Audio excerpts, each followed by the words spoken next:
नमस्कार। मैं प्रकाश टेलर एक बार फिर आप सभी के सामने उपस्थित हूँ। सेमोसी भाग 2 कक्षा 10 का 5वां पाठ लेकर, जिसका नाम है सुभाषितानी। सु उपसर्ग भास धातु में जुड़कर अक्ते प्रत्यय लगाकर सुभाषित शब्द बनता है, जिसका अर्थ है अच्छी तरह से बोला हुआ, अर्थात सत्य और कल्याणकारी वचन। संस्कृत साहित्य में सार्वभौमिकता के सत्य को प्रकट करने के लिए और अर्थ की गहराई से युक्त जो पद्य में प्रेरणात्मक रचना होती है, वह सुभाषित कहलाती है। अयम पाठांशः, इस पाठ के अंश में परिश्रम का महत्व, क्रोध का दुष्प्रभाव, सामाजिक महत्व, सभी वस्तुओं की उपयोगिता और बुद्धि की विशेषता आदि विषयों पर प्रकाश डाला गया है। तो आइए विद्यार्थियों, हम शुरू करते हैं हमारा 5वां पाठ, जिसका नाम है सुभाषितानी। पहला श्लोक है, आलस्यम ही मनुष्याणाम शरीरस्थो महान रिपुः नास्ति उद्यम शमो बंधु कृत्वा यम नावशिदति। अर्थात ही निश्चित रूप से आलस्य ही मनुष्य के शरीरस्थो, शरीर में स्थित, महान रिपु अर्थात सबसे बड़ा शत्रु है। नास्ति उद्यम शमो अर्थात उद्यम शमो परिश्रम के समान, बंधु नास्ति कोई बंधु या मित्र नहीं है, यम कृत्वा जिसको करके नाव सिद्धति मनुष्य कभी दुखी नहीं होता। अर्थात प्रत्येक व्यक्ति को आलस्य त्याग कर परिश्रम करना चाहिए, क्योंकि जो व्यक्ति परिश्रम करता है वह कभी भी दुखी नहीं होता है। यह था पहले श्लोक का सारांश। अब बढ़ते हैं हम दूसरे श्लोक की तरफ। गुणी गुणम वेत्ति न वेत्ति निर्गुणो बली बलम वेत्ति न वेत्ति निर्बलः पिको वसन्तस्य गुणम न वायसः करी च सिंहस्य बलम न मूषकः। अर्थात गुणी गुणवान व्यक्ति, गुणम व्यक्ति गुण को जानता है, अर्थात जो गुणवान व्यक्ति होता है वही गुण के महत्व को जानता है। न व्यक्ति निर्गुणों, निर्गुण नहीं। बली बलम व्यक्ति, जो बलशाली व्यक्ति होता है वही बल को जानता है। न व्यक्ति निर्बल हो, निर्बल नहीं अर्थात बलहीन नहीं। पिको वसंतस्य गुणम, बसंत ऋतु के गुण को पिको अर्थात कोयल जानती है, न वायसः कौवा नहीं। इसी प्रकार करी च सिंहस्य बलम न मूषकः, सिंह के बल को करी हाथी जानता है, बलम न मूषकः चूहा नहीं। यह था दूसरे पाठ का दूसरे श्लोक का अर्थ। अब बढ़ते हम तीसरे श्लोक की तरफ। तीसरा श्लोक है, निमित्तम उद्दिश्य ही यह प्रकुप्यति ध्रुवम स तस्यापगमे प्रसीदति अकारण द्वेषी मनः तु यस्य वै कथम जनः तं परितोष्यति। अर्थात यह जो मनुष्य निमित्तम उद्देश्य, निमित्तम कारण को उद्देश्य बनाकर, लक्ष्य बनाकर, लक्षित करके प्रकुप्यति क्रोध करता है, ध्रुवम से तस्या अपगमे प्रसिद्धि, ध्रुवम निश्चित रूप से, तस्या अपगमे उसके दूर हो जाने पर, किसके दूर हो जाने पर, उद्देश्य के दूर हो जाने पर, अर्थात व्यक्ति ने जो उद्देश्य बनाया था यदि वह उद्देश्य उसको प्राप्त हो जाता है, स प्रसिद्धति तब वह प्रसन्न होता है। यानी कि व्यक्ति लक्ष्य को प्राप्त करके निश्चित रूप से प्रसन्न होता है। परंतु अकारण द्वेषी मनः तु यस्य भी, परंतु यस्य जिसका, मनः तु मन तो अकारण ही द्वेष करता है, अकारण ही क्रोध करता है, बिना कारण के क्रोध करता है। कथम किस प्रकार से, जनः लोग, तम उसको, परितोषयति संतुष्ट करेंगे अर्थात उसको खुश करेंगे। अर्थात उस व्यक्ति को किसी भी प्रकार से प्रसन्न नहीं किया जा सकता जो अकारण ही क्रोध करता है। अगले श्लोक की तरफ बढ़ते हैं हम, श्लोक नंबर 4। अगला श्लोक है श्लोक नंबर 4। उदीरितो अर्थः पशूनापि गृह्यते हयाश्च नागाश्च वहन्ति बोधिता अनुक्तम अपि ऊहति पंडितो जनः परंकित ज्ञान फला हे बुद्धयः। अर्थात पशुनापि पशु भी उदीरितो अर्थ गृह्यते, कहे हुए अर्थ को गृह्यते ग्रहण करते हैं अर्थात समझते हैं। हयाश्च घोड़े, नागाश्च हाथी, अर्थात घोड़े और हाथी भी वहंती बोधिता, बताए जाने पर बोझा ढो लेते हैं। यानी कि हाथी और घोड़ों को भी अगर आप बता देंगे तो वजन को ढो लेंगे। अनुक्तम अपि उहति पंडितो जना, जो पंडित लोग होते हैं वो अनुक्तम अपि उहति, बिना कहे ही उहति समझ लेते हैं। परेंगित ज्ञान फला ही बुद्धेय ही, क्योंकि बुद्धेय बुद्धिमान लोग परेंगित ज्ञान फला संकेत रूपी ज्ञान जन्य फल वाले होते हैं। अर्थात जो बुद्धिमान व्यक्ति होते हैं वो केवल संकेतों में ही समझ जाते हैं। तो प्रस्तुत इस श्लोक में बुद्धिमान व्यक्तियों की विशेषता की ओर संकेत किया गया है। अब हम बढ़ते हैं श्लोक नंबर 5 की तरफ। श्लोक नंबर 5 है, क्रोधो शत्रु प्रथमो नराणाम देह स्थितो देह विनाशनाय, यथा स्थितः काष्ठगतो हि वह्नि स एव वह्नि दहते शरीरम। अर्थात नराणाम मनुष्यों के देह विनाशनाय, शरीर का विनाश करने के लिए, क्रोधो ही शत्रु, क्रोध ही देह स्थितो शरीर में स्थित प्रथमो शत्रु, प्रथम शत्रु है। अर्थात मनुष्य के शरीर में स्थित शरीर का विनाश करने के लिए क्रोध ही प्रथम शत्रु है। किस प्रकार से, यथा स्थित काष्ठगतो ही वने, यथा स्थित जिस प्रकार, काष्ठगतो लकड़ी में रहने वाली, वही अग्नि जिस प्रकार लकड़ी में रहने वाली अग्नि लकड़ी को जला देती है, स एव वही दहते शरीरम, उसी प्रकार शरीरम शरीर में स्थित क्या, क्रोध वही दहते शरीरम शरीर को जला देता है। अर्थात लकड़ी में स्थित आग की तरह मनुष्य के शरीर में क्रोध मनुष्य के शरीर को जला देता है। अतः प्रत्येक व्यक्ति को क्रोध त्याग कर प्रेम और संयम के साथ कोई भी कार्य करना चाहिए, जिससे उसकी सफलता 100% सुनिश्चित होती है। अब हम बढ़ते हैं श्लोक नंबर 6 की तरफ। मृगामृगेह संगम अनुव्रजन्ति, घावश्च घोभिः तुरंगा तुरंगयः, मूर्खाश्च मूर्खयः सुधियः सुधिभिः, समानशील व्यसनेषु शक्यम्। इस श्लोक में मित्रता की विशेषता बताई गई है कि किस प्रकार से मित्र को किसकी संगत में रहना चाहिए। मृगामृगी हो, हरिण हरिणों के साथ, ध्यान रहे विद्यार्थी, जो हिरण शब्द है उसको शुद्ध हिंदी में क्या कहते हैं, हरिण। तो मृगामृगी अर्थात हरिण हरिणों के साथ, घावश्च गोभी हो, गायें गायों के साथ, तुरंगा तुरंगी घोड़े घोड़ों के साथ, मूर्खाश्च मूर्खे हो, मूर्ख मूर्खों के साथ, और सुधिय सुधिभी हो, विद्वान या बुद्धिमान लोग बुद्धिमानों के साथ ही संगम अनुव्रजंती अनुगमन करते हैं या उनके साथ रहते हैं।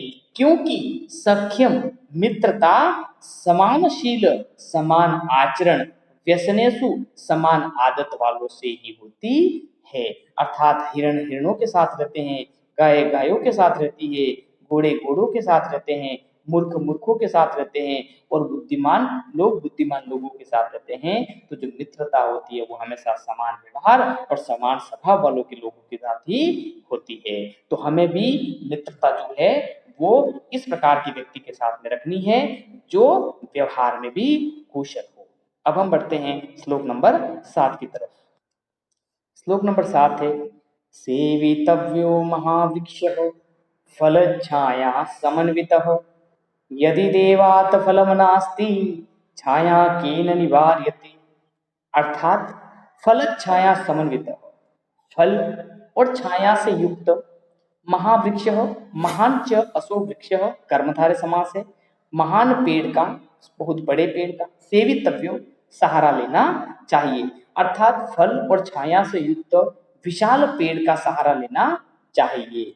क्योंकि यदि देवात फलम नास्ति, यदि देवात भाग्य में, फलम नास्ति फल नहीं है, यदि आपको भाग्य से फल नहीं मिले, नास्ति छाया केन निवारते, तो छाया को कौन रोक सकता है। अर्थात उस पेड़ से भी आपको फल और छाया, उस पेड़ से अगर आपको फल नहीं मिलता है तो छाया तो उस पेड़ से आपको अवश्य ही मिलेगी। कहने का तात्पर्य है कि मनुष्य को महापुरुषों की सेवा करनी चाहिए, क्योंकि महापुरुष हमेशा हित के कार्य ही करते हैं। अब बढ़ते हैं अगले श्लोक की तरफ। श्लोक नंबर 8 है, अमंत्रक्षरम नास्ति नास्ति मूलम अनौषधम, अयोग्य पुरुषः नास्ति योजकः तत्र दुर्लभः। अर्थात अमंत्र अक्षरम नास्ति, कोई भी अक्षर मंत्रहीन नहीं है। अर्थात किसी न किसी मंत्र में कोई न कोई अक्षर अवश्य ही आता है। नास्ति मूलम अनौषधम, कोई भी मूल या जड़ औषधि रहित नहीं है। अयोग्य पुरुष नास्ति, कोई भी पुरुष अयोग्य नहीं है। अर्थात प्रत्येक मनुष्य में किसी न किसी प्रकार की कोई न कोई विशेषता या जो उचित जो गुण होता है वो निश्चित ही उसमें निहित होता है। योजकः तत्र दुर्लभः, बस वहां पर उनको जोड़ने वाला दुर्लभ है, अर्थात उनके उन गुणों की पहचान करने वाला दुर्लभ है। बढ़ते हैं अगले श्लोक की तरफ। श्लोक नंबर 9 है, संपतो च विपत्तो च महता में एक रूपता, उदये सविता रक्तु रक्तश्चातमये तथा। अर्थात महताम महान लोग, संपतो च विपत्तो च समृद्धि के समय और विपत्ति के समय एक रूपता एक स्वभाव वाले होते हैं। अर्थात जो महापुरुषों की जो स्थिति होती है वो समृद्धि के समय में और विपत्ति के समय में, अर्थात सुख में और दुख में एक स्वभाव वाले होते हैं। किस प्रकार से, उदये सविता रक्तो रक्तोश्चातमये तथा, किस प्रकार से, जिस प्रकार से उदये सविता, सविता अर्थात सूर्य उदय होते समय रक्त वर्ण का होता है और अस्त होते समय भी रक्त वर्ण का होता है। अर्थात सुख और दुख में एक समान स्थिति दोनों की होती है। अब हम पढ़ते हैं अंतिम श्लोक, श्लोक नंबर 10, विचित्रे खलु संसारे नास्ति किंचित निरर्थकम, अस्वच्चेर धावने विरह भारस्य वहने खरः। अर्थात विचित्र, विचित्र में, अद्भुत संसारी, इस संसार में निश्चित ही इस विचित्रमय संसार में नास्ति किंचित निरर्थकम, कुछ भी निरर्थक नहीं है, अर्थात सभी सार्थक है। अश्वश्चे धावने विरह, घोड़ा, अश्व घोड़ा यदि धावने विरह दौड़ने में कुशल है, भारस्य वहने खरः, तो जो गधा होता है वो भार ढोने में श्रेष्ठ होता है, भार ढोने में योग्य होता है। कहने का मतलब है कि इस संसार में कुछ भी निरर्थक नहीं है। ये था पाठ, इस पाठ का भावानुवाद। अब हम बढ़ते हैं इस पाठ के श्लोक की तरफ, बने रहिए मेरे साथ। ये थे इस पाठ के शब्दार्थ। आप सभी इन शब्दार्थों को अच्छी प्रकार से देखें और इनका आप बड़ी गहनता और तन्मयता के साथ इन सभी को आप अपनी नोटबुक में जरूर उतारें, क्योंकि किसी भी पाठ के भावानुवाद में इन सभी शब्दार्थों का विशेष महत्व होता है। क्योंकि जितने शब्दार्थ हमें कंठस्थ होंगे, उस पाठ का या उस श्लोक का भावानुवाद करना उतना ही आसान होता है। आप इनको जरूर अपनी नोटबुक में नोट करें। इन शब्दार्थ के बाद अब हमारा जो अगला टॉपिक है वो है इस पाठ के प्रश्नोत्तर। अब हम करते हैं इस पाठ के प्रश्नोत्तर। इसके अभ्यास प्रश्न में पहला प्रश्न है, एक पदेन उत्तरम लिखत, अर्थात एक पद में उत्तर लिखना है। पहला प्रश्न है, मनुष्याणाम महान रिपुः कः, अर्थात मनुष्य का सबसे बड़ा शत्रु कौन है, तो इसका सही उत्तर क्या होगा, आलस्यम। अगला प्रश्न है, गुणी किम व्यक्ति, गुणवान क्या जानता है, इसका सही उत्तर क्या होगा, गुणम। अगला प्रश्न है, केसाम संपत्तो च विपत्तो च महताम एक रूपता, कौन संपत्ति के समय और विपत्ति के समय एक रूप वाले होते हैं, तो क्या उत्तर हो जाएगा इसका उत्तर होगा महताम। क्योंकि इस प्रश्न में हल्की सी त्रुटि है, जो महताम शब्द है ये इसका उत्तर है, यहाँ पर ये महताम शब्द नहीं आना था और यही इसका उत्तर होता। हो सकती है मानवीय त्रुटि, अवश्य में संभव ही है, वैसे होती है, छोटी मोटी गलती होती रहती है, हम इस प्रश्न को इग्नोर करते हैं। अगला प्रश्न है पशुना अपि कीदृशः गृह्यते, पशु भी किस प्रकार से ग्रहण कर लेते हैं, किस प्रकार के अर्थ को ग्रहण कर लेते हैं, तो इसका सही उत्तर क्या होगा, उदीरितः अर्थः। अगला प्रश्न है उदय समय अस्त समय च कः रक्तः भवति, अर्थात उदय होते समय और अस्त होते समय कौन रक्त वर्ण का होता है, तो इसका सही उत्तर क्या होगा, सविता। अगला प्रश्न है प्रश्न संख्या 2, अधोलिखित प्रश्नानाम उत्तराणि संस्कृत भाषया लिखत, अर्थात नीचे लिखे प्रश्न के उत्तर संस्कृत भाषा में लिखिए।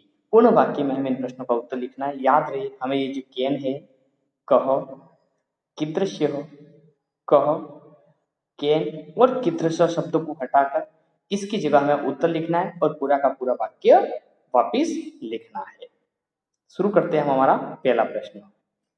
पहला प्रश्न है केन समः बंधुः नास्ति, किसके समान बंधु नहीं है, तो क्या आ जाएगा, उद्यमेन समः बंधुः नास्ति, अर्थात परिश्रम के समान कोई बंधु नहीं है। अगला प्रश्न है वसंतस्य गुणम कह जानाति, अर्थात बसंत के गुण को, वसंत ऋतु के गुण को कौन जानता है, तो इसका उत्तर होगा वसंतस्य गुणम पिकः जानाति, अर्थात बसंत ऋतु के गुण को कोयल जानती है। अगला प्रश्न है बुद्धयः कीदृशः भवन्ति, अर्थात बुद्धि किस प्रकार की होती है, तो इसका सही उत्तर क्या होगा, बुद्धयः परेंगित ज्ञान फलाः भवन्ति, अर्थात बुद्धि सांकेतिक रूप की ज्ञान वाली होती है, यानी कि संकेत रूपी ज्ञान जानने वाली होती है। अगला प्रश्न है नराणाम प्रथमः शत्रु कः, अर्थात लोगों का, मनुष्यों का प्रथम शत्रु कौन है, तो इसका सही उत्तर क्या होगा, नराणाम प्रथमः शत्रुः देह स्थितः क्रोधः, अर्थात मनुष्यों का प्रथम शत्रु शरीर में स्थित क्रोध है। अगला प्रश्न है सुधीयः सख्यम केन सह भवति, अर्थात बुद्धिमानों की जो मित्रता होती है वो किनके साथ होती है, तो इसका सही उत्तर क्या होगा, सुधीयः सख्यम सुधिभिः सह भवति, अर्थात बुद्धिमानों की मित्रता बुद्धिमान लोगों के साथ होती है। अगला प्रश्न है अस्माभिः कीदृशः वृक्षः सेवितव्यः, हमारे द्वारा किस प्रकार के वृक्ष का आश्रय या सहारा लेना चाहिए, तो इसका सही उत्तर होगा अस्माभिः फल छाया समन्वितः महावृक्षः सेवितव्यः, अर्थात हमारे द्वारा फल और छाया से युक्त विशाल पेड़ का सहारा या आश्रय लेना चाहिए। ये थे प्रश्न संख्या 2। अब हम बढ़ते हैं प्रश्न संख्या 3 की तरफ। जो प्रश्न संख्या 3 है बहुत ही इंपॉर्टेंट है, क्योंकि बोर्ड परीक्षा में इसका निश्चित ही प्रश्न पूछा जाता है। अधोलिखिते अन्वयद्वये रिक्त स्थानानि पूर्तिं कुरुतो, नीचे लिखे 2 अन्वय में से रिक्त स्थान की पूर्ति कीजिए। याद रहे विद्यार्थी, अन्वय से तात्पर्य होता है जिस प्रकार हम श्लोक का हिंदी में भावानुवाद करते हैं, जिन शब्दों को आपने प्रयोग पहले किया था संस्कृत में, उन्हीं शब्दों को हमें संस्कृत में ढूंढ करके उसी श्लोक में से हमें वो पहले लिखना पड़ता है। जैसे ये कोई श्लोक है जिसमें रिक्त स्थान है, हमें यहाँ पर उन शब्दों को भरना है, तो क्या भरेंगे इसमें, यह क्या आ जाएगा इसमें, निमित्तम उद्देश्य प्रकुप्यति तस्य क्या हो जाएगा, अपगमे सह ध्रुवम प्रसक्ति, जो कारण को उद्देश्य बनाकर क्रोध करता है वह उसके दूर हो जाने पर निश्चित ही प्रसन्न होता है। यस्य मनः अकारण द्वेषी अस्ति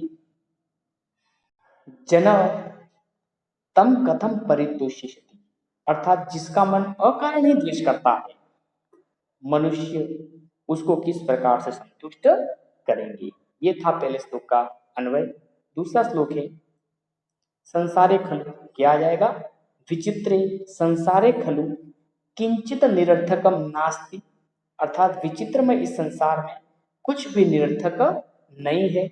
अश्वश्चेत क्या होगा, धावने, विरह, खरह, भारस्य वहने। घोड़ा यदि दौड़ने में कुशल है तो गधा भार ढोने में। ये था इन दोनों श्लोकों का अन्वय। अब हम पढ़ते हैं श्लोक संख्या और प्रश्न संख्या 4। प्रश्न संख्या 4 है अधोलिखितानां वाक्यानां कृति समानार्थकान् श्लोकांशान् पाठा लिखत। ये जो लाइन है, पंक्तियां हैं, ये पंक्तियां संस्कृत में भावानुवाद की गई है। हमें ये जो भावानुवाद की गई पंक्तियां हैं, इस संस्कृत में जो श्लोक है हमारे, उन श्लोकों में हमें ढूंढनी है।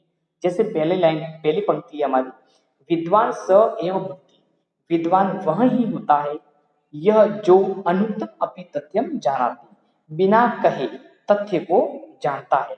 तो श्लोक में इसके लिए कौन सी पंक्ति थी, कौन सी थी? तो इसकी पंक्ति सही होगी, अनुक्तम अपि ऊहति पंडितो जनः। अर्थात पंडित लोग, विद्वान लोग बिना कहे को समझ लेते हैं। अगला प्रश्न है मनुष्य सम स्वभावे जने सह मित्रता करोति। मनुष्य समान स्वभाव वाले लोगों के साथ मित्रता करता है। तो इसके लिए पंक्ति कौन सी थी? समानशील व्यसनेषु सख्यम। अर्थात मित्रता समान व्यवहार और समान आदत वालों के साथ में होती है। अगला प्रश्न है परिश्रमं कुर्वाणः नरः कदापि दुखम न प्राप्नोति। अर्थात परिश्रम करने वाला व्यक्ति कभी भी दुख को प्राप्त नहीं होता है। अर्थात परिश्रम करने वाला व्यक्ति कभी दुखी नहीं होता है। तो इसमें पहले श्लोक की जो हमारी पंक्ति थी वो इसका सही अनुवाद होगा, ना अस्ति उद्यम शमो बंधुः कृत्वा इयं ना अपसी गति। अर्थात परिश्रम के समान कोई बंधु नहीं है जिसको करके मनुष्य कभी दुखी नहीं होता है। अगली पंक्ति है महान्तः जनाः सर्वदेव सम प्रकृतयः भवन्ति। जो महान तपस्वी लोग होते हैं, जो महान लोग होते हैं, वो हमेशा समान प्रकृति के होते हैं, समान स्वभाव के होते हैं। तो इसके लिए सही पंक्ति होगी संपत्तो च विपत्तो च महता में एक रूपता। अर्थात समृद्धि के समय और विपत्ति के समय, सुख में और दुख में महान लोग एक स्वभाव वाले होते हैं। अगला प्रश्न है प्रश्न संख्या 5। प्रश्न संख्या 5 जो है वो है यथा निर्देशम परिवर्तनम विधाय वाक्यानि रचित। अर्थात निर्देश के अनुसार परिवाक्यों का परिवर्तन करके वाक्यानि रचित, अर्थात वाक्यों की रचना कीजिए। कोष्टक में जितने भी लिखे हैं हमें इनके अनुसार इस वाक्य को हमें बदलना है। शुरू करते हैं हम। क गुणी गुणम जानाति, हमें इसको बहुवचन में बदलना है। तो इसका सही उत्तर क्या होगा? गुणी गुणम जानन्ति, अर्थात गुणवान व्यक्ति ही गुण को जानता है। अगला प्रश्न है पशु उदीरितम अर्थम गृह्णाति। अर्थात पशु भी कहे हुए अर्थ को ग्रहण कर लेते हैं। हमें इसको कर्मवाच्य में बदलना है। तो इसका कर्मवाच्य क्या बनेगा? पशुना उदीरितः अर्थः गृह्यते। अर्थात पशुओं के द्वारा कहे हुए अर्थ को ग्रहण किया जाता है। अगला प्रश्न है मृगाः मृगेः सह अनुव्रजन्ति। इसको हमें एक वचन में बदलना है। हरिण हरिणों के साथ अनुगमन या अनुसरण करते हैं। तो इसका एक वचन क्या बनेगा? मृगः मृगेण सह अनुव्रजति। अर्थात हरिण हरिणों के साथ अनुगमन करते हैं। अगला प्रश्न है कर्मवाच्य में इसको बदलना है। कः छायाम निवारति, कौन छाया को दूर करता है। तो इसका कर्मवाच्य क्या बनेगा? केन छाया निवारते। जो छायाम है इसकी प्रथमा विभक्ति क्या बनेगी? क्या बनेगी इसकी? छाया। तो केन छाया निवारते, अर्थात किसके द्वारा छाया दूर की जाती है। अगला प्रश्न है तेन एव वह्निना शरीरम दह्यते। उसके द्वारा ही या उस आग के द्वारा ही शरीर का दहन किया जाता है। तो इसको कर्तवाच्य क्या बनेगा? इसका वाक्य कर्तवाच्य में स एव वह्नि शरीरम दहति। वह ही अग्नि है जो शरीर को जला देती है।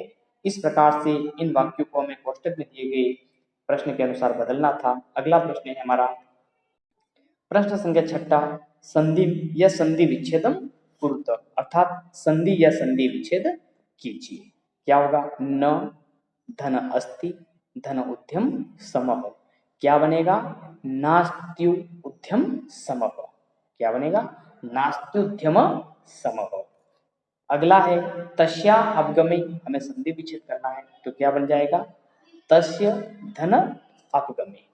अगला प्रश्न है अनुक्तम अपि ऊहति। क्या बनेगा? अनुक्तम अप्युहति।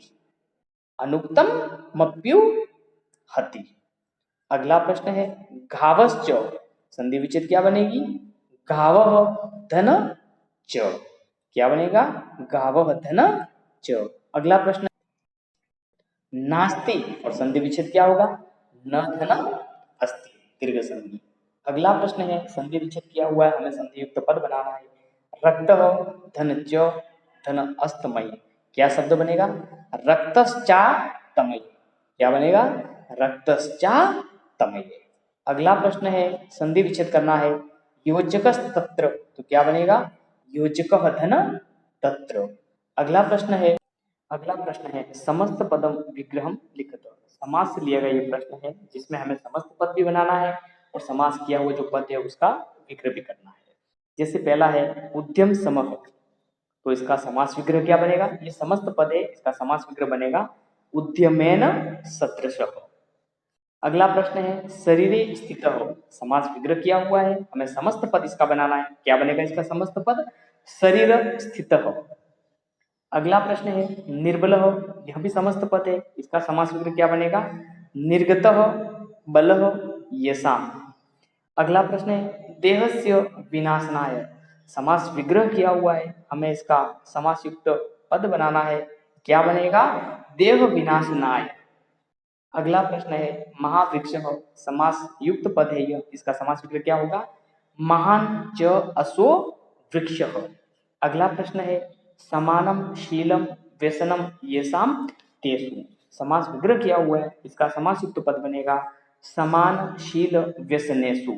अगला प्रश्न है अयोग्य, समास युक्त पद है, इसका समास विग्रह बनेगा न योग्य इति अयोग्य, और समास है इसमें न ही तत्पुरुष समास। अगला प्रश्न है अधोलिखितानां पदानां विलोम पदानि पाठा चित्वा लिखत। क प्रसिद्धति अर्थात प्रसन्न होता है, और इसका सही उत्तर क्या होगा? अवसिद्धति अर्थात दुखी होता है। मूर्ख क्या होगा इसका? पंडित अर्थात विद्वान। अगला प्रश्न है बलि अर्थात बलशाली, और इसका सही उत्तर क्या होगा? निर्बल अर्थात कमजोर। सुलभ अर्थात जो आसानी से प्राप्त हो, और इसका विलोम शब्द क्या बनेगा? दुर्लभ, जो बड़ी कठिनाई से प्राप्त हो।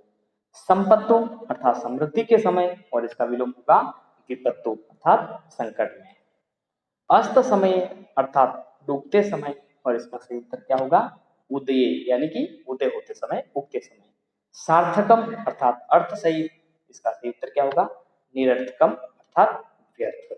अगला प्रश्न है संस्कृतेन वाक्य प्रयोगम कुरुत, अर्थात संस्कृत में वाक्य प्रयोग कीजिए। वायसः निमित्तम सूर्यः पिकः वन्हि, ये वो शब्द है जो हमारे पाठ में आ चुके हैं। हमें ये जो शब्द है जिन वाक्यों में आए हैं उन वाक्यों को हमें यहाँ पर लिखना है। जैसे पहला जो शब्द है वो है वायसः, तो इसके लिए कौन सी पंक्ति थी? इसके लिए हम लिखेंगे वसंतस्य गुणम वायसः न जानाति, अर्थात वसंत के गुण को कौवा नहीं जानता है। अगला है निमित्तम अर्थात कारण, तो क्या बनेगा? यह निमित्तम उद्देश्य प्रकुप्यति स तस्य अवगमे प्रसदति, अर्थात जो कारण को उद्देश्य बनाकर क्रोध करता है वह उसके दूर हो जाने पर प्रसन्न होता है। अगला प्रश्न है सूर्य अर्थात सूर्य, और इसके लिए कौन सा शब्द होगा? क्योंकि जो सूर्य शब्द है वो हमारे श्लोक में कहीं नहीं आया था, उसके लिए शब्द आया था सविता। तो सूर्य के लिए हम लिखेंगे सूर्य प्रातः काले पूर्व दिशायां उदेति, अर्थात सूर्य प्रातः काल के समय पूर्व दिशा में उदय होता है। अगला प्रश्न है पिकः, और इसके लिए शब्द होगा पिकः वसंतस्य गुणम जानाति, अर्थात कोयल वसंत के गुण को जानती है। अगला प्रश्न है वन्ही अर्थात अग्नि और इसके शब्द है वन्ही काष्टम दहती, अग्नि लकड़ी को जला देती है। प्यारे विद्यार्थियों, ये था पाठ सुभाषिता में। इस पाठ से संबंधित कोई भी समस्या हो आप नीचे कमेंट में जाकर जरूर लिखें। तब तक मेरे आप इस चैनल को जयतु संस्कृतम चैनल को लाइक, शेयर, कमेंट्स और सब्सक्राइब जरूर करें। जय हिंद, जयतु संस्कृतम।